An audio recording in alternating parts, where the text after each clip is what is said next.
Mateo capítulo 5, versículo 6, en las bienaventuranzas,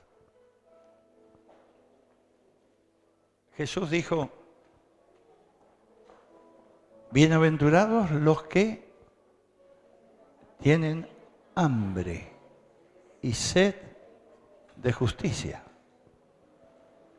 porque ellos serán saciados. Esto está hablando, como decíamos, de esa búsqueda, de esa relación, de esa comunión con Él, con el Señor, en algo íntimo. Algo que muchos prefieren eludir o dejar de lado, ¿no? Porque es más cómodo quizá para la carne, para la vida regular, ¿no? Vivir sin esa relación íntima que el Señor está llamando. Está hablando de un ardor adentro, hambre y sed de la justicia divina, de lo que Jesús hace y vivir de acuerdo a esa justicia, ¿no? Como decíamos, habíamos tocado el Salmo 132, que tenía que ver con un anhelo, una promesa de David, deseando con todo su corazón que un ardor interior que sea un lugar para Dios, un lugar para la presencia. Y no lo buscaba solamente como un lugar físico, sino un lugar permanente para el pueblo de Dios, para su propia experiencia espiritual. Y una promesa maravillosa, lo logró, lo llevó, fue un hombre conforme, dice, al corazón de Dios, pero tuvo un hambre y sed por esa justicia de Dios, por las cosas de Dios. Podemos decir, no entendemos justicia por las cosas que vienen de sobrenatural, del reino de Dios. Dice, buscar primero el reino de Dios y su justicia. Es decir, que debo acercarme a todo aquello que viene del cielo, aunque esté rodeado de todo lo que es terrenal. El Señor no nos mandó salir de este mundo, nos mandó a que viviéramos conforme su palabra en medio de este mundo. Por eso estamos en todo lo que la ciudad celebra, como este desfile del Festival Infantil y los aniversarios y todo lo que podemos participar como pueblo de Dios. Salimos para ser un testimonio, para testificar.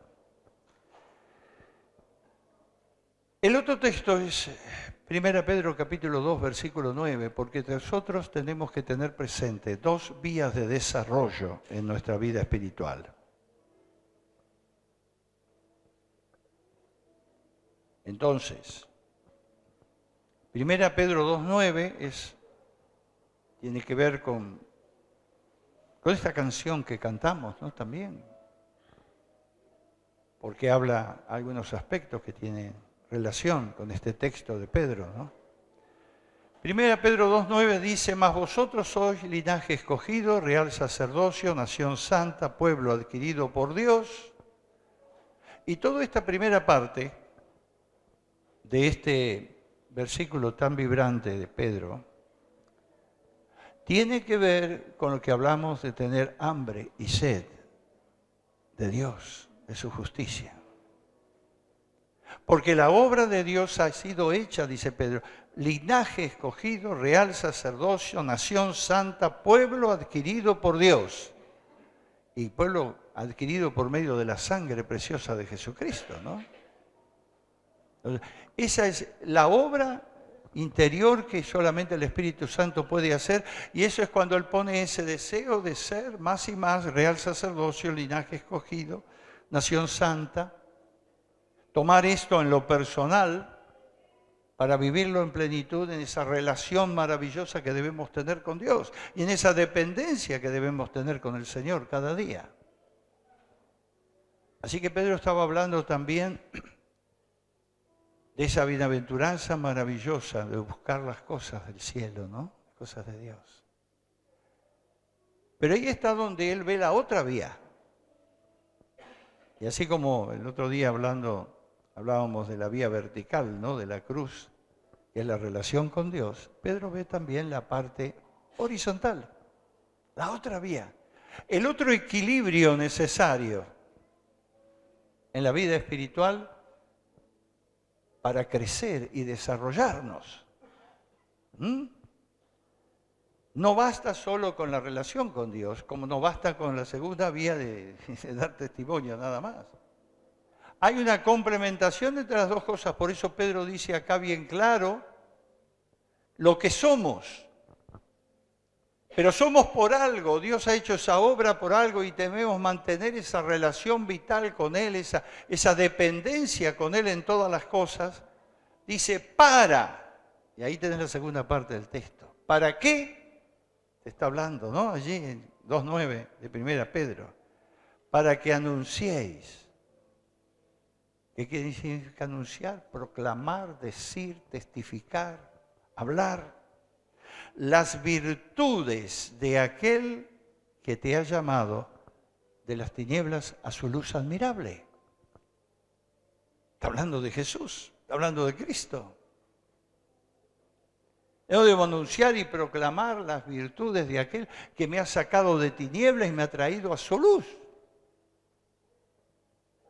Bueno, ese es el aspecto práctico, ¿no? La primera vía solamente nos podría llevar a los místicos de la antigüedad que se pasaban encerrados en un convento y buscando esa presencia de Dios o esa relación con Dios, pero ignoraban el mundo alrededor en que estaban. Y Pedro no dice eso. Y nosotros como iglesia no podemos quedarnos con una sola vía. Tenemos la otra, dice, para que anunciéis las virtudes de aquel que os llamó de las tinieblas, de la oscuridad, del pecado, de la inmundicia de este siglo, y nos ha dado luz, nos ha traído a su luz. Y corrobora esto lo que dice el versículo siguiente, ¿vosotros qué? Dice, sois pueblo. En otro tiempo, dice, ¿usted tiene el versículo 10? Que no éramos pueblo, dice. ¿Tiene ahí? Ustedes, muchos de ustedes que estaban en tiniebla, en oscuridad, dice, que en otro tiempo no eran pueblo, pero que ahora sí. Ahora son pueblo de Dios. De estos donde la luz está brillando y está manifestándose. Sigue hablando que en otro tiempo, dice, no habían alcanzado misericordia, estaban perdidos, condenados al infierno, dice, pero ahora han alcanzado misericordia. Y ahí está esta ubicación preciosa de ese testimonio, de esa vida que debemos realmente transmitir y dar. Hay un hambre espiritual por depender de Él, por esa vía vertical que es Dios, porque no podemos perder esa relación, la adoración a Él, la presencia, la dependencia, la comunión, el amar al Señor sobre todas las cosas, como nos dice, es imprescindible porque es el combustible divino que tenemos para poder funcionar en lo otro. Pero hay una segunda vía. Y esta segunda vía es la gente.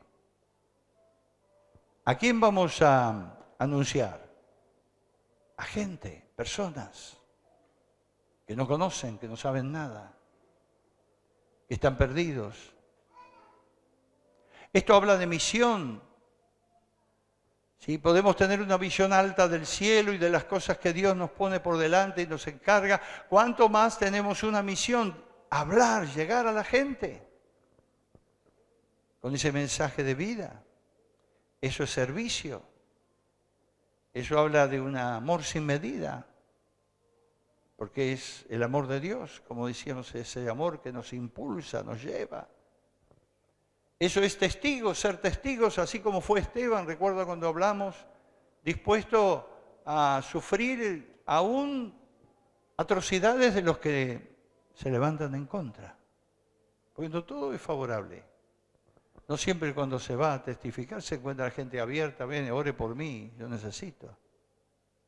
¿Cuántos hay que están cerrados, llenos de de blasfemias para con el Señor, para con la Biblia. Y no siempre nos va bien. A Esteban no le fue bien en las palabras, ¿se acuerda? Pero fue fiel hasta el final. Lo que tenía que decir lo dijo. El mandato de Dios. Es algo muy impresionante la cantidad de martirios que hay en este siglo XXI. Estaba leyendo un informe, ayer justamente me llegó, países que combaten el Evangelio definidamente. Muchas muertes hay de cristianos, de hijos de Dios, en Pakistán, en Irán, países árabes, en Nigeria también, a pesar de que hay mucho del Evangelio, pero hay sectores. Hijos de Dios que mueren por ser de Cristo. A veces las turbas enfurecidas por la religión santa del Islam, ¿no? Tiran bombas sobre los templos y mueren 85, 100 personas. Todo está documentado eso. Es el siglo nuestro, muchos de nuestros hermanos sufren martirios por ser testigos, ¿me entiende? Por ser fieles a Dios. ¿Cuántas gracias tenemos que dar al Señor que acá nosotros no tenemos, salvo alguna palabrota que por ahí te da alguno cuando le puedes hablar de Jesús y de los principios de Jesús, ¿no? Pero en realidad, persecución puedes tener quizá en tu familia cuando te levantas a querer vivir en santidad y querer vivir para Dios, o con algunos amigos, pero no martirio. Pero esto que estamos hablando, cuando hablamos de esa relación vital con Dios, que es amar a Dios sobre todas las cosas, y estamos diciendo para qué Él nos ha llamado, para qué Él obra en nosotros. Él está obrando para que demos el testimonio del amor de Dios. Entonces, ahí está el segundo mandamiento que Jesús dio para cumplir la ley. Ama a tu prójimo como a ti mismo. Ámalo. Al otro. No está hablando solamente de la iglesia, la comunidad que nos conocemos, cuando hay alguna diferencia. Está hablando de los que están perdidos, de los que están en adicciones, de los que están metidos en cantidad de cosas. Ámalos a aquellos que están en corrupciones, ámalos, llévales la palabra, dice, ama al otro. Y es ese cumplimiento de esa segunda vía tan indispensable para el crecimiento y el desarrollo de tu vida personal, tu vida espiritual. Hoy queremos hacer algo de eso, ¿me entiende? Por eso estamos en el desfile. Por eso hay una carroza que identifica la escuela, que identifica lo que somos y va a dar testimonio de ese poder de Dios. Eso es lo que continuamente queremos hacer en las calles de nuestra ciudad, aquí en nuestra plaza, sembrando y plantando un testimonio fuerte de esta plaza que va a ser remodelada, que va a ser traída nueva. Vamos a tener que ir todos los días porque va a haber una pista de skate acá. No, bueno, parece que no es cierto eso. Todos los días va a haber gente ahí. Vamos a tener la iglesia de la plaza. ¿Por qué no? Así como tenemos la iglesia del aire, ¿no? Con la radio. Bueno, todos los que escuchan la radio están acá. La iglesia del aire. Testificamos, bendecimos a tantos, ¿no? Pero es la manera. Tenemos algo de Dios, tenemos algo del Señor, en esa relación que Él nos, de amor hacia Él, de adoración hacia Él, entonces tenemos algo para dar al prójimo, para dar al otro, para testificar de ese gran amor del Señor que es derramado por nosotros, pero también por ellos. Dios les ama, quiere rescatarles. No ama lo que hacen, no aman sus pecados, no aman su vida perdida. pero les ama para rescatarles, para redimirles, para sanarles, para restaurar sus vidas. Que podamos ver este tiempo, porque el Señor está viniendo con luz cada vez más, para que anunciemos las virtudes de nuestro Jesús, de nuestro Señor.